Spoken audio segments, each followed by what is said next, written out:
నువ్వెన్నైనా చెప్పుతమ్మి గాని పిండం పిట్టముట్టది. ఇక అసలు ముచ్చట ఏంటంటే పద్ధతులకు పానం ఇచ్చే సంస్కృతి మనది.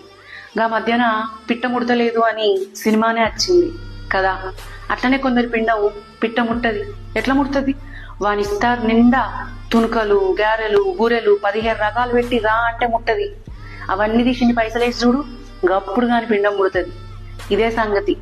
అరే 100 ఉంటే 1000 కావాలి, 1000 ఉంటే 1000 కావాలి, 1000 ఉంటే లక్షలు కోట్లు కావాలి, అన్ని రావాలి, అన్ని మిగలాలి అనే ఆశ ఆ పిట్టముట్టనుంది. వానికి ఎవ్వరితో సంబంధం ఉండదు. నీకెంత నాకెంత, పర్సంటేజ్లు, ఇనాములు, మామూళ్ళు ఇవి ఇచ్చటోళ్ళతోటే వానికి సంబంధం. అంతేగాని తోడబుట్టినోళ్ళు, ఎనుకోళ్ళు, ముందోళ్ళు వాళ్ళ గురించి రందే ఉండదు గా పిట్టముట్టనోనికి. ఎట్లా ముడుతుంది పిట్ట?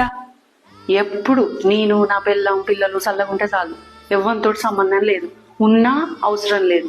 ఎప్పుడు చూడు దేవుడా నా పిల్లం ఆరోగ్యం మంచిగా ఉండాలి, నా పిల్లలు మంచిగా చదువుకొని మంచి మార్కులు వస్తే తిరుపతి వస్తా, షిరిడి వస్తా, అంతే తప్ప నీ అన్నదమ్ములు నీ అక్క చెల్లెళ్ళు సర్వ కష్టాలలో ఉంటే వాళ్ళ కోసం కనీసం గల్లీలున్న గుడికైనా పోయినవా? పోవు. ఎందుకంటే నీకెవ్వరితో సంబంధం లేదు.